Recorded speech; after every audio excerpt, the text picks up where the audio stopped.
Good morning, students. Today I am going to continue your chapter, A Triumph of Surgery, page number 5.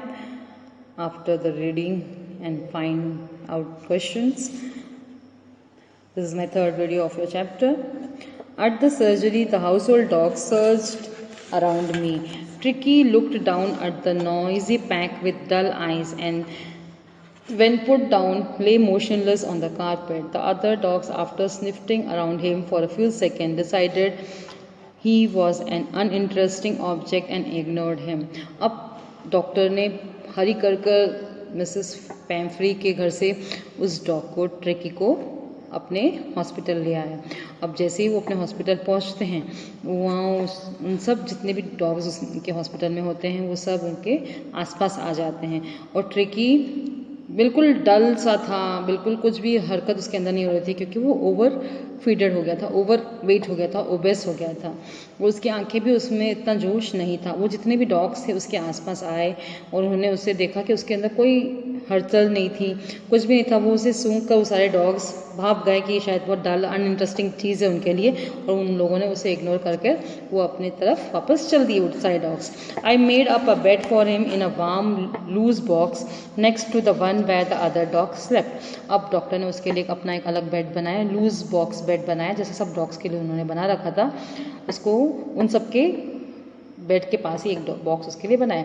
For 2 days I kept an eye on him giving him no food but plenty of water. 2 दिन तक उसके ऊपर पूरी observation रखी doctor ने, उसे कुछ भी खाने के लिए नहीं दिया, सिर्फ पानी पर ही उसे 2 दिन तक रखा। At the end of the second day, he started to show some interest in his surroundings, and on the third, he began to whimper when he heard the dogs in the yard. 2 दिन तक उसने सिर्फ पानी पे रखा, तो तीसरे दिन उसके अंदर कुछ हलचल हुई, उसमें थोड़ी क्षमता आई कि ओवर ईटिंग भी क्या हो जाता है, आपको डल बना देता है, सुस्त बना देता है। आप बिल्कुल ऐसे हो जाते हैं कि आपको लगता है आप सोए रहे हैं ना, क्योंकि एक्सेसिव आपके अंदर सब चीज़ें आ जाती हैं।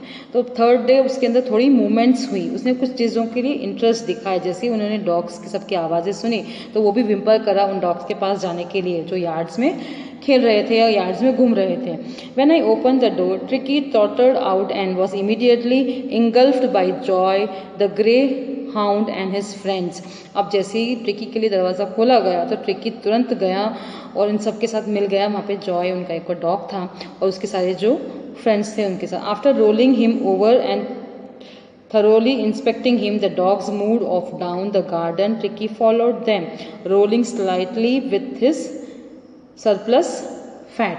अब उन सब डॉग्स ने भी उसका पूरा निरीक्षण किया है ना, उनको देख के उनको लगा कि हाँ चलो ठीक है, थोड़ा बहुत तो वो अब कुछ एक्टिव है। तो उन लोगों ने वो सब देखा, इंस्पेक्ट किया और डॉग्स भी नीचे गार्डन की तरफ चले गए और वो भी ट्रिकी भी उनके साथ साथ उनके पीछे पीछे चला गया धीरे धीरे अपने कदमों से। मोटे हेल्दी था ना वो, इसलिए। Later the day I was present at feeding time. I watched while Tristan sloped the food into the bowls. There was the usual headlong rush followed by the sounds of high-speed eating. Every dog knew that if he fell behind the others, he was liable to have some competition for the last part of his meal. अब खाने का time हुआ तो वो हेरियॉट भी वहाँ पर present थे। उन्होंने क्या देखा, सारे डॉग्स बहुत हरी में थे खाना खाने के, क्योंकि ऐसा होता है जब बाउल्स में उनके मील्स डाली जाती हैं, डॉग बहुत जल्दी उसको लिक करते हैं। उनको लगता है ना कि अगर थोड़ा सा चूक हो गया तो दूसरे डॉग्स वो वेट कर रहे हैं, शायद उनका खाना वो स्नैच कर लेंगे। वो कॉम्पिटिशन रहता है उनके अंदर जल्दी वो उनके मील को ख़त्म करने के लिए। When they had finished, Tricky took a walk around the singing bowls, licking casually inside 1 or 2 of them. अब जिन बाकी जो डॉग्स थे उन लोगों ने जैसे ही अपना मील ख़त्म किया, पेट भर गया उनको, वहाँ से चले गए, तब ट्रिकी जो है उन बाउल्स के आसपास घूमकर उसे सूंघ रहा था और थोड़ा सा क्लिक करने की उसमें कोशिश कर रहा था। अब फिर नेक्स्ट डे क्या करा डॉक्टर ने, उसके लिए भी एक एक्स्ट्रा बाउल रखी। Next day an extra bowl was put out for him and I was please to see him jostling his way towards it. जैसे ही नेक्स्ट डे उसके लिए बाउल रखी गई तो वो उसके तरफ गया, उसके अंदर कुछ खाने की इच्छा हुई, उसमें लिक करने की मतलब देखकर टेम्पटेशन उसको हुआ तो वो उसकी तरफ बढ़ा। From then on his progress was rapid. अब उस दिन के बाद से उसकी जो ग्रोथ थी, स्वास्थ्य था जो प्रोग्रेस होने लगा। He had no medicine treatment of any kind, but all day he ran about with the dogs, joining in their friendly scrimmages. He discovered the joy of being bowled over, trampled on, squashed every few moments. He became an expected member of the gang, an unlikely silky little object among the shaggy crew, fighting like a tiger for his share at meal times and hunting rats in the old hen house at night. He had never had such a time in his life. अब ये उसकी progress बहुत जल्दी होने लगी अब, क्योंकि वो सबके साथ था और he had no medicine treatment उसको नहीं दिया गया. क्या किया गया, उन सब डॉग्स के साथ उसको रहने का मौका मिला.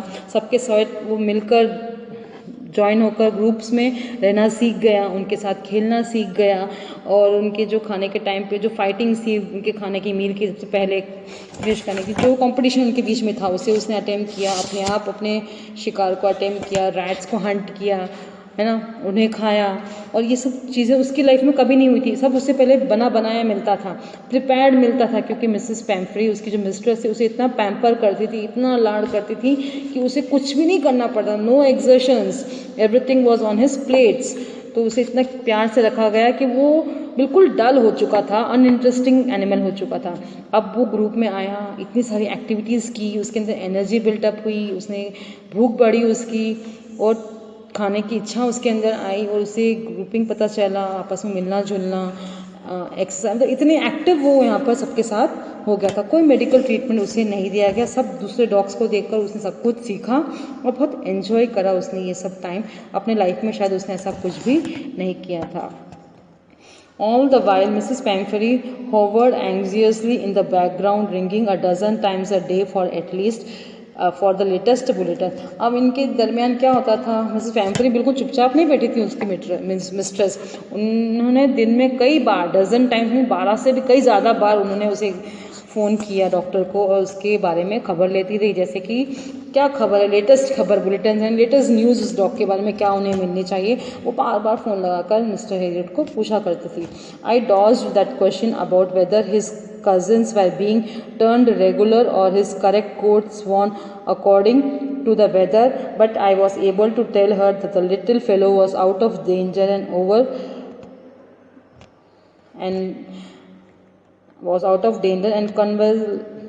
convalescing rapidly. अब उन्होंने क्या कहा, वो क्या पूछा करती थी, मिसेस पैम्फरी एंक्शियसली पूछा करती थी कि क्या वो सबके साथ उसने अपने जितने भी कोलीग्स डॉग्स हैं वो सब उसके साथ कंफर्टेबल हैं, और उसके जो कुशन्स उन्होंने भेजे थे और वो जो जितने रेगुलर उसके जो कोट्स थे या जो भी उसके सामान थे वो वेदर के हिसाब से उसको अकॉर्डिंग आप दे रहे हैं, पिना रहे हैं, जो भी कर रहे हैं सब कुछ उसके क्वेश्चन. उसने इतना सारा स्टफ जो उनके साथ भेजा था उस डॉग के लिए वो सबकी इंक्वायरी दिन भर करा करती थी. मगर उन्होंने क्या कहा उसे, tell her that little fellow was out of danger and convulsively rapid. तो रिकवरी उसकी जो है बहुत रैपिड हो रही है. The word convulsively seemed to do something to Mrs. Pamphily. She started to bring round fresh eggs to do something to 2 dozens at a time to build up Tricky's health. मतलब जैसे उन्होंने बोला कि थोड़ा recover हो रहा है, वैसे उन्होंने क्या करा, मिसेस पैम्फली के लिए वो वर्ड शायद कुछ गोल्डन वर्ड्स हो गए उनके लिए, कोई अच्छी चीज़ हो गई, तो उन्होंने क्या करना स्टार्ट किया, उन्होंने उसे उनके घर पे brings round fresh eggs 2 dozen at a time, 2 dozen eggs उसे भेजा करते थे क्योंकि वो ट्रिकी की हेल्थ अच्छी बना ले. और for a happy period my partner and had 2 eggs.